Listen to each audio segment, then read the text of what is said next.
آج ایک غدار وطن میں اور اضافہ ہوا ہے، اور وہ جو اضافہ ہوا ہے وہ غدار وطن بقول ایف آئی آر کروانے والوں کے وہ آپ کے سامنے بیٹھا ہے۔ میں آج دو چیزیں عرض کرنا چاہتا ہوں۔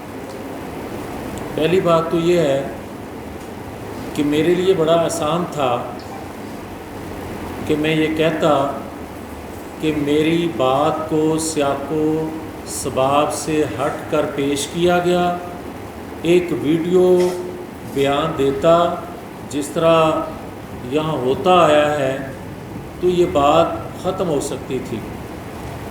اور یہ آج کی جو صورتحال ہے اس سے میں دو چار نہ ہوتا۔ میں بات یہ کرنا چاہتا ہوں کہ کیا میں نے جو بات کہی تھی غلط کہی تھی؟ میرا آپ سے سوال ہے کہ میں نے کہا کہ آپ نے فاطمہ جناح کو غدار کہا، معافی مانگو۔ میں نے کہا ذوالفقار علی بھٹو کو قتل کیا گیا، لیاقت علی خان کو قتل کیا گیا، بے نظیر بھٹو کو قتل کیا گیا۔ میں نے کہا کہ آج تک اس کی انویسٹیگیشن کا کیا نتیجہ نکلا؟ میں نے کہا کہ آج مریم نواز شریف کو دھمکیاں دی جا رہی ہیں، کیا اس وقت کا انتظار کیا جائے کہ خدا نخواستہ کوئی ایسا واقعہ ہو جائے تو پھر کوئی سوال اٹھے گا، پھر کوئی انویسٹیگیشن ہوگی؟ آج تک اس بات کو کیے ایک ہفتہ گزر گیا، کسی نے انویسٹیگیشن کی کہ دھمکیاں دینے والے کون تھے اور کیوں دی جا رہی ہیں؟ پھر میرا سوال یہ ہے کہ اگر نواز شریف کہے کہ اپنے گھر کو درست کرنا چاہیے تو وہ غدار وطن، اور آج کوئی اور کہے کہ اپنے گھر کو درست کرنا چاہیے تو کوئی سوال نہیں کرتا، کیونکہ بات تو ٹھیک ہے کہ اپنے گھر کو ٹھیک کرنا چاہیے۔ اپنے گھر کو میں اگر کہوں تو ٹھیک کرنا چاہیے تو مجھے غدار کیوں کہتے ہو؟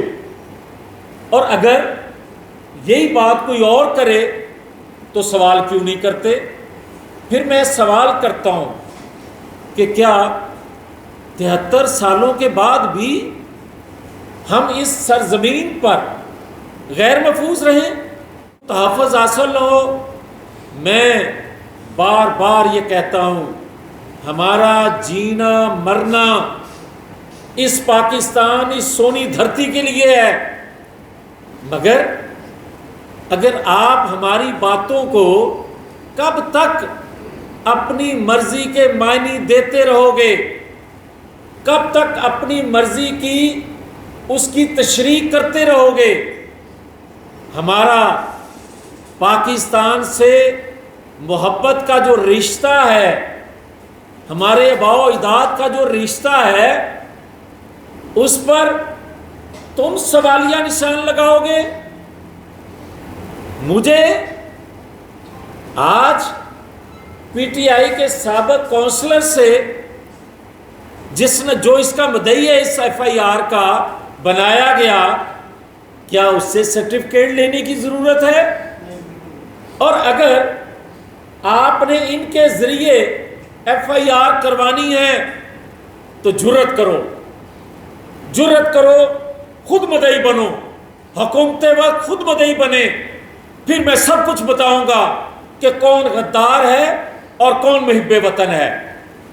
مگر اس طرح میرا سر تو کٹ سکتا ہے، آپ قید خانے میں ڈال سکتے ہو، آپ کے پاس ساری ایجنسیاں، تمام طاقتیں، تمام ادارے ہیں، علم ہے مجھے ڈسکا کی صورتحال کا علم ہے، مجھے سینٹ کے انتخابات کا علم ہے، مگر میں یہ کہوں گا، کیا ان آوازوں کو دبا کر پاکستان زندہ باد ہو سکتا ہے؟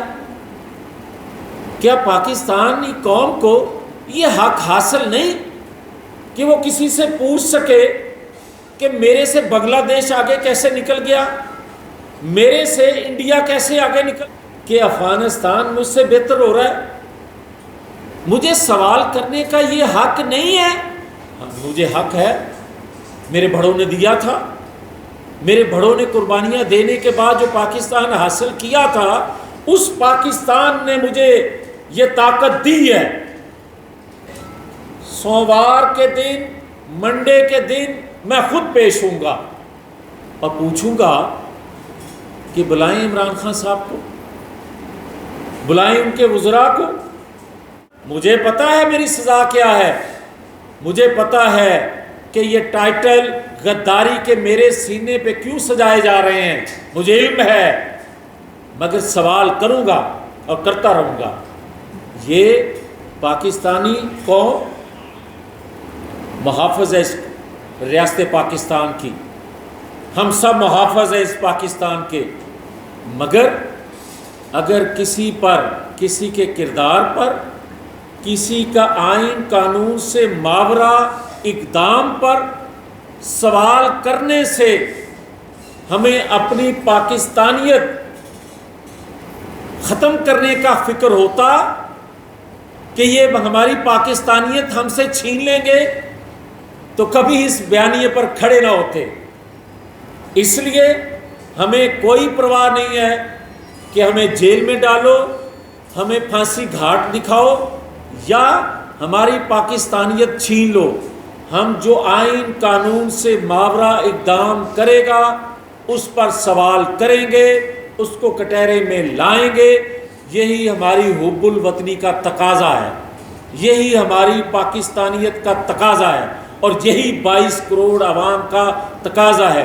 یہ فیصلہ 22 کروڑ عوام کریں گے کہ کون محب وطن ہے اور کون اس پاکستان کا غدار ہے۔ کہ ہم سمجھتے ہیں کہ نواز شریف کا جو بیانیہ ہے وہ 22 کروڑ عوام کی بہتری کے لیے ہے، آئین قانون کی بالادستی میں ہی ہماری بہتری ہے۔ خدا کے لیے، خدا کے لیے، خدا کے لیے پالیسی سازو، طاقتورو، اس 22 کروڑ عوام پر رحم کرو۔ ہمیں کوئی غرض نہیں اس بات سے، اس پر کوئی معافی نہیں، معافی اس بات پہ مانگ رہے ہیں کہ پاکستان پر رحم کرو، معافی اس بات پر مانگ رہے ہیں کہ کیسے لوگوں کو لا کر بٹھاتے ہو۔ مجھے یہ آپ بتائیں کہ بےنظیر بھٹو نے اپنی زندگی میں جو نام لیے تھے ان کا کیا بنا؟ اس کے بعد آپ کے سوال کا جواب آپ کو مل جائے گا۔ میں ذاتی طور پہ میں نے شاہدرہ میں ہونے والی جو غداری کا مقدمہ تھا اس میں بھی ضمانت نہیں کروائی تھی، میں اب بھی نہیں کروانا چاہتا۔